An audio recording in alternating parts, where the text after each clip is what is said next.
Big TV ఇంటర్వ్యూలో సంచలన వ్యాఖ్యలు చేశారు Razole MLA Rapaka Varaprasad. Razole assembly ticket పై సంచలన వ్యాఖ్యలు చేశారాయన.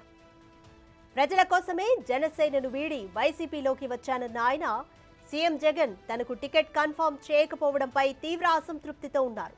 ఇన్నాళ్లు రాజకీయం చేసిన తర్వాత కూడా టికెట్ కోసం పోరాడాలా అని బిగ్ టీవీకి ఇచ్చిన ఇంటర్వ్యూలో సంచలన వ్యాఖ్యలు చేశారు. అసలు సర్వేల పేరుతో టికెట్లు కేటాయించడమే తప్పని వ్యాఖ్యానించారు ఆయన.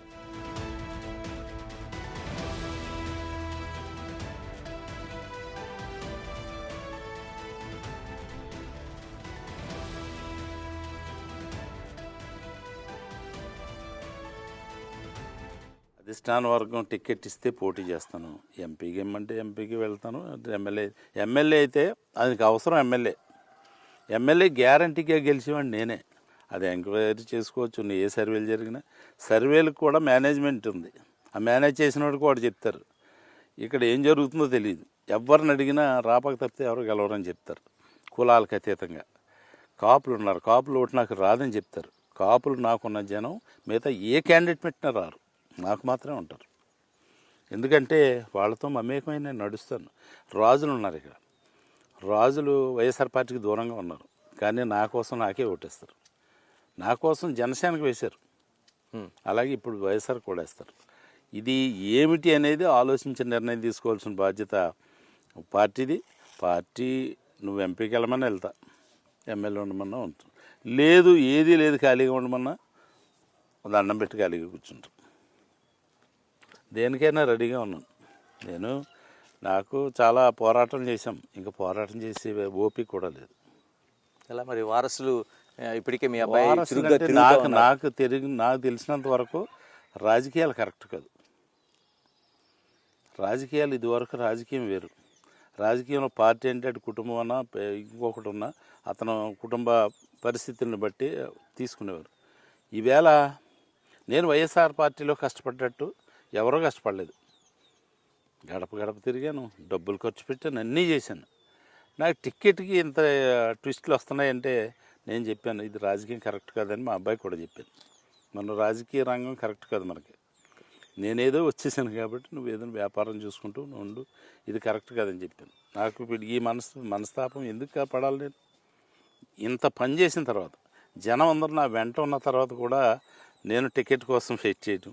నిజంగానే వరప్రసాద్ గారు, ఇప్పుడు మీరు 2 సార్లు ఎమ్మెల్యే చేశారు, పార్టీ కోసం కేసులు పెట్టించుకున్నారు. ఒక పార్టీలో ఏకైక వ్యక్తిగా ఉండి కూడా ప్రజల కోసం అక్కడ అభివృద్ధి జరుగుతుందనో ఇంకో కారణాలతోనో ఇంకో పార్టీ మారారు. ఇన్ని చేసిన తర్వాత మళ్ళీ వరప్రసాద్ ఒక టికెట్ కోసం అడగాల్సిన అవసరం ఉందా? ఏమనిపిస్తుంది అంటే ఓవరాల్గా పార్టీ రాజకీయాలను ఏమనిపిస్తుంది మీకు? అందుకే చెప్పాను కదా మా అబ్బాయితో రాజకీయం కరెక్ట్ కాదని. మా అబ్బాయితో చెప్పాను రాజకీయాలు కరెక్ట్ కాదు. ఎందుకంటే ఏమిటిది, నేను బోల్డ్ కష్టపడ్డాను, ఏం చెప్తే చేశాను, ప్రజలు కూడా ఉన్నాను, ప్రజలకు వ్యతిరేకంగా లేను, ప్రజలను హింసించలేదు, ప్రజలు నా వెంట ఉన్నారు, ప్రజలు అందరూ నన్ను కోరుకుంటున్నారు. పార్టీ టికెట్ ఇవ్వడానికి లేట్ అవుతుందంటే నువ్వు పనిచేసి నీకు సర్వేలు ఏమన్నారంటే నేనేం చెప్తాను దానికి? ఇస్తే ఓకే, నాకు ఇవ్వకపోతే మాత్రం ఇక్కడ ఓడిపోద్ది. నేనైతేనే గెలుస్తాను. ఇంకా వాళ్ళు గెలిపించుకోవడానికి డబ్బులు పెడతారో ఏం పెడతారో, ఇంకొకటి పెడితే ఏం పెట్టినా నాకు తెలిసైతే గెలవదు. ఏమో జరిగితే జరగదు, నేను చెప్పలేను. అధిష్టాన వర్గం టికెట్ ఇస్తే పోటీ చేస్తాను, ఎంపీకి ఇమ్మంటే ఎంపీకి వెళ్తాను. ఎమ్మెల్యే అయితే దానికి అవసరం ఎమ్మెల్యే గ్యారంటీగా గెలిచేవాడిని నేనే. అది ఎంక్వైరీ చేసుకోవచ్చు. ఏ సర్వేలు జరిగినా సర్వేలకు కూడా మేనేజ్మెంట్ ఉంది. ఆ మేనేజ్ చేసిన వాడికి వాడు చెప్తారు. రైట్, ఇక మరింత సమాచారం మా ప్రతినిధి గణేష్ అందిస్తారు. గణేష్, బిగ్ టీవీకి ఇచ్చిన ఇంటర్వ్యూలో రాజోలు ఎమ్మెల్యే రాపాక వరప్రసాద్ కొన్ని కామెంట్స్ చేశారు. సీట్ ఇవ్వకపోవడం వల్లనే కంప్లీట్గా అసంతృప్తితోనే వ్యాఖ్యలు చేశారని అనుకోవచ్చా? ప్రధాన ఉద్దేశం ఏమనిపిస్తుంది? ఎస్ రాధిక, ఇందులో ఎటువంటి డౌట్ అవసరం లేదు.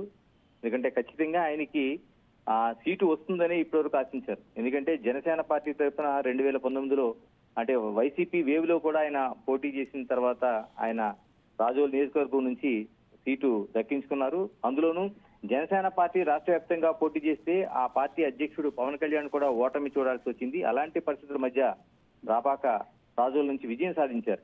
అంటే ఆ పార్టీలో ఒకే ఒక్కడిగా ఉన్నారు.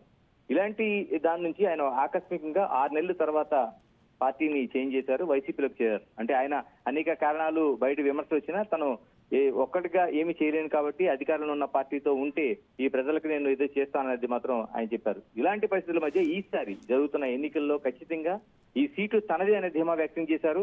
ఇంకొకరు పార్టీలో పోటీ లేరు. రెండోది ఆయనకి అక్కడ నుంచి వచ్చారు కాబట్టి సిట్టింగ్ ఎమ్మెల్యేగా సీటు దొరుకుతుందనే ఒక ఆశాభావం వ్యక్తం చేశారు.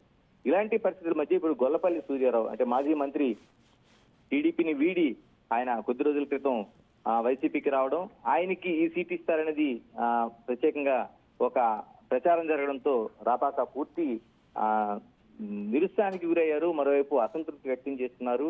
ఇవన్నీ కూడా ఒక ఆయన దీన్ని పెద్ద సీరియస్ గానే తీసుకున్నట్టు కనిపిస్తుంది. బిగ్ టీవీకి ఇచ్చిన ఇంటర్వ్యూలో ఆయన మొట్టమొదటిసారిగా ఓపెన్ అయ్యారు ఇందులోన. ఎందుకంటే ఇప్పటివరకు ఏ మీడియాలో కూడా ఆయన తన భావాన్ని ఇంత స్పష్టంగా వ్యక్తం చేయలేదు.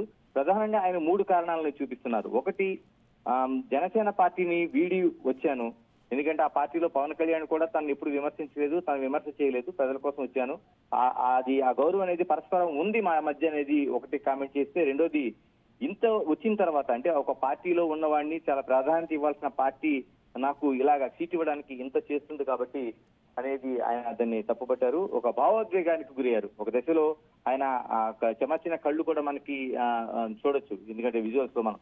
ఎందుకంటే ఇది ఖచ్చితంగా కరెక్ట్ కాదు. పార్టీకి ఏదో ఒక సర్వేల పేరుతో ఇంకో పేరుతోనో తను దూరంగా పెట్టడం అనేది కరెక్ట్ కాదు. సర్వేలు అనేవి చాలా వరకు ఒక బోగస్ గానే ఆయన మన ఇంటర్వ్యూలో స్పష్టం చేశారు. రెండోది గణేష్, సర్వేల ప్రకారం టికెట్ ఇవ్వడం అనేది కూడా తప్పు అనేది ఆయన దృష్టి ప్రకారం అంటూ కూడా అభిప్రాయపడ్డారు. అసలు సర్వే రిపోర్ట్స్ ఏం చెప్తున్నా? వైసీపీ అధిష్టానం మనసులో ఏముంది? అసలు టికెట్ రేస్ లో ఉన్నారా?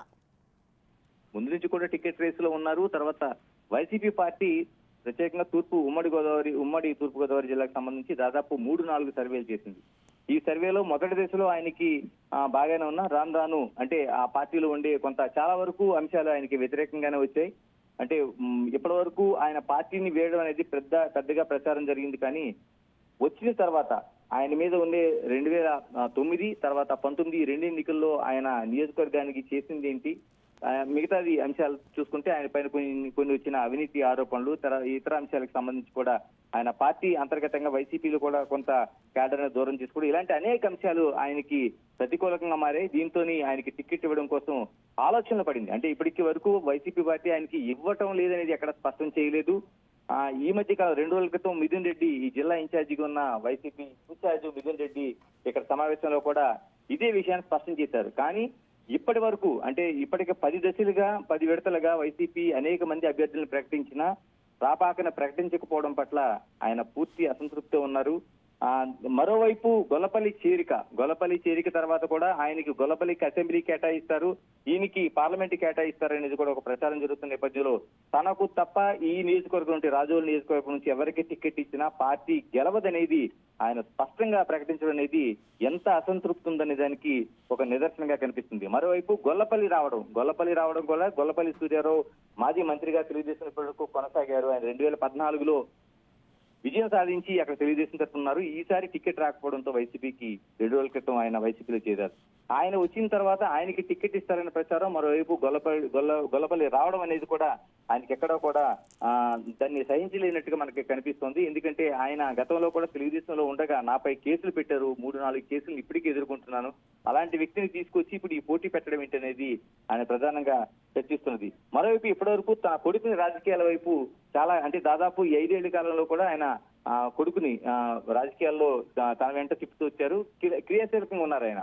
కానీ ఆయన్ని కూడా ఈ రాజకీయాలు మనకు వద్దు, ఎందుకంటే ఇంతకాలం పనిచేసిన తర్వాత కూడా మనం ఈ సీటు కోసం పోరాడాల్సిన పరిస్థితి ఈ పార్టీలో ఉంది కాబట్టి ఈ పార్టీలకి, రాజకీయ పార్టీలకు ఒక దండం, దీన్ని పూర్తిగా నేను వదిలిపెట్టి వెళ్ళిపోతాను అంటే ఒక విధంగా ఒక మాటలో చెప్పాలంటే రాజకీయ సన్యాసం తీసుకోవడానికి తాను సిద్ధంగా ఉన్నానన్నది చెప్పడం అనేది ఒక సంచలనంగా కనిపిస్తుంది, సంచలన వ్యాఖ్యలుగా కనిపిస్తుంది.